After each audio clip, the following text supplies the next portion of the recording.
शिक्षक साथियों को मेरा नमस्कार। साथियों, आज इस वीडियो में हम निष्ठा 4.0 के कोर्स 4 अभिभावकों और समुदायों के साथ भागीदारी की मूल्यांकन प्रश्नोत्तरी देखेंगे। ये कोर्स सभी शिक्षकों, डीपीओ, सीडीपीओ, आंगनबाड़ी सुपरवाइजरों के लिए अनिवार्य है।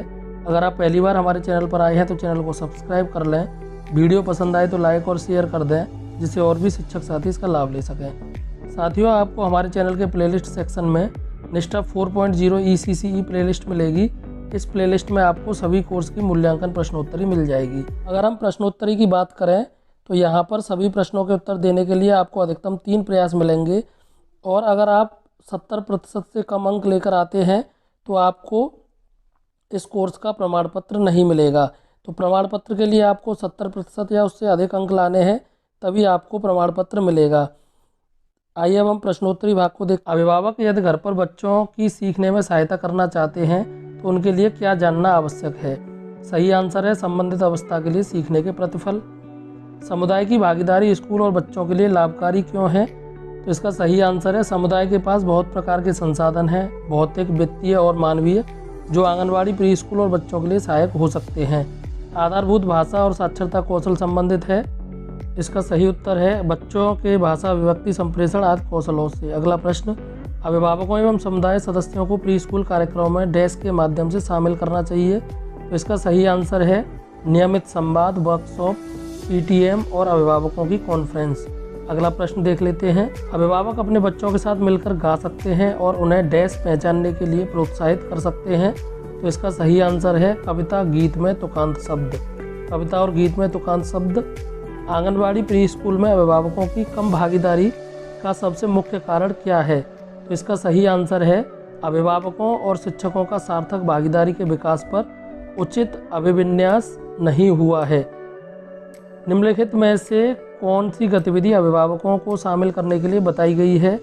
बच्चे का व्यापक रिपोर्ट कार्ड साझा करना। अगला प्रश्न, अभिभावक घर के विभिन्न हिस्सों को लेबल करके एक मुद्रण समृद्ध परिवेश का सृजन कर सकते हैं, जैसे खेल क्षेत्र, रसोई घर, बेडरूम, शौचालय, स्टोर आदि। तो इस तरीके से मुद्रण संबद्ध परिवेश बना सकते हैं।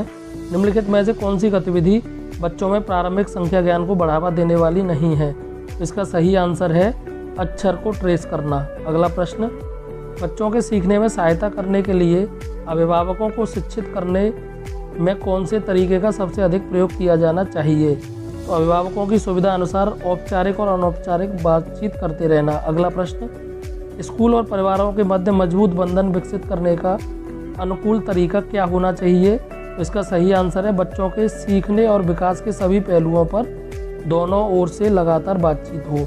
अगला अभिभावक स्थानीय रूप से उपलब्ध खिलौने और सामग्री जो उनके बच्चों के लिए हानिकारक न हो ढूंढ सकते हैं, और इसका सही आंसर है उन्हें अपने खोजी तरीके से खोजने को कह सकते हैं।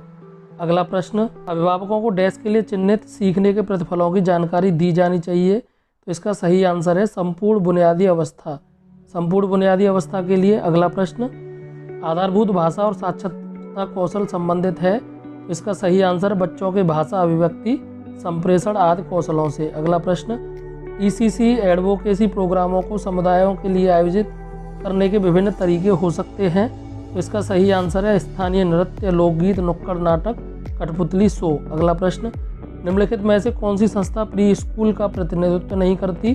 सही आंसर है उच्च माध्यमिक विद्यालय। अगला प्रश्न, आंगनबाड़ी स्कूलों और परिवारों के बीच सहयोग की आवश्यकता का प्राथमिक कारण क्या है? इसका सही आंसर है स्कूल और घर में बच्चों के सीखने को सुगम बनाना। अभिभावकों के साथ नियमित अनवरत संप्रेषण और उन्हें प्रेरित करना डैश के लिए महत्वपूर्ण है। इसका सही आंसर है बुनियादी साक्षरता व संख्या ज्ञान के लिए अभिभावकों और परिवारों को शामिल करना। अगला प्रश्न, अभिभावक व्यक्तिगत या समूह के रूप में इस संदर्भ में उपयुक्त गतिविधियां बना सकते हैं। इसका सही आंसर है बच्चे का परिवेश और अनुभव। अगला प्रश्न, कक्षा स्कूल में अभिभावकों परिवारों के लिए एक संसाधन केंद्र बनाने से अभिभावकों को किसमें सहायता मिलेगी? इसका सही आंसर है बच्चों के सीखने में सहायता करने के लिए उचित पुस्तकें, सामग्री लेने में। अगला प्रश्न, घर पर बिना लागत स्थानीय रूप से उपलब्ध सामग्री से कला से संबंधित गतिविधियां करना और प्रदर्शित करना एक है। तो यहाँ पर सही आंसर है संलग्न करने वाली गतिविधि। अगला प्रश्न, छोटे बच्चों में सीखने की गति को बढ़ाया जा सकता है? तो इसका सही आंसर है अभिभावकों को आंगनबाड़ी की गतिविधियों में शामिल और शिक्षित करके। अगला प्रश्न, NEP 2000 फाउंडेशन स्टेज पर आयु वर्ग के बच्चे शामिल होते हैं? तो इसका सही आंसर है 3 से 8 वर्ष। अगला प्रश्न, अपने बच्चों की शिक्षा में अभिभावकों को शामिल करने से होगा?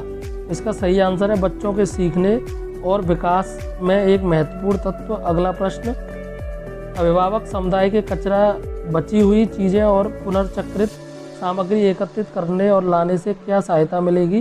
तो इसका सही आंसर है विभिन्न गतिविधियों के लिए संगत, सुरक्षित और सृजनात्मक खिलौने खेल की रचना करने में। अगला प्रश्न, बच्चे को घर पर मूलभूत साक्षरता के लिए प्रेरित करने के लिए निम्नलिखित में से कौन सा सही है?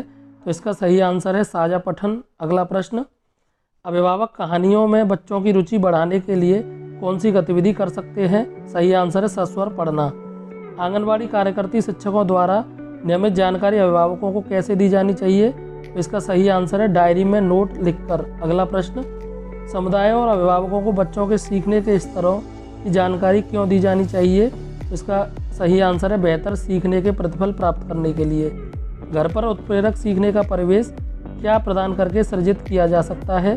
तो इसका सही आंसर है चित्त आधारित कहानी की पुस्तकें, खिलौने, हेरफेर वाली वस्तुएं और मुक्त अंतः क्रिया। अगला प्रश्न, स्कूल जब परिवार के सदस्यों के लिए मित्रता और स्वागत की भावना रखते हैं तो क्या आसान हो जाता है सफल भागीदारी कार्यक्रम बनाना? अगला प्रश्न, घर को मुद्रण समृद्ध बनाना बच्चे की डैश मजबूत बनाने में अभिभावकों और परिवारों की सहायता करता है? प्रारंभिक उद्गामी साक्षरता कौशलों को। अगला प्रश्न, घर पर अपने बच्चों की सहायता प्रदान करने में अभिभावकों की सहायता कैसे की जा सकती है? तो इसका सही आंसर है उन्हें कक्षा में बुलाकर और प्रदर्शन द्वारा। अगला प्रश्न, जब अभिभावक बच्चों को कम लागत के खिलौने बनाने में शामिल करते हैं तो इससे किस कौशल अवधारणा के विकास में सहायता मिलती है? न केवल रचनात्मक कौशल बल्कि बच्चों को अनुपात की समझ होती है और स्थानिक पृष्ठभूमि तथा आकृति की अवधारणा की समझ होती है। अगला प्रश्न, एक PTM के दौरान जब एक आंगनबाड़ी कार्यकर्ती एक बच्चे द्वारा किताब को उल्टा पकड़ने की बात करती है तो वह बच्चे के किस विषय में प्रगति के बारे में अभिभावक से बात कर रही होती है? इसका सही आंसर है पुस्तक संभालना और मूलभूत साक्षरता। अगला प्रश्न, नियमित रूप से PTM में उपस्थित रहने से अभिभावकों को डैश में अपने बच्चों की प्रगति के बारे में जानकारी में सहायता मिलती है? तो विकास के सभी क्षेत्र। साथियों, आपको हमारा प्रयास पसंद आया हो तो चैनल को सब्सक्राइब करें, वीडियो को लाइक और शेयर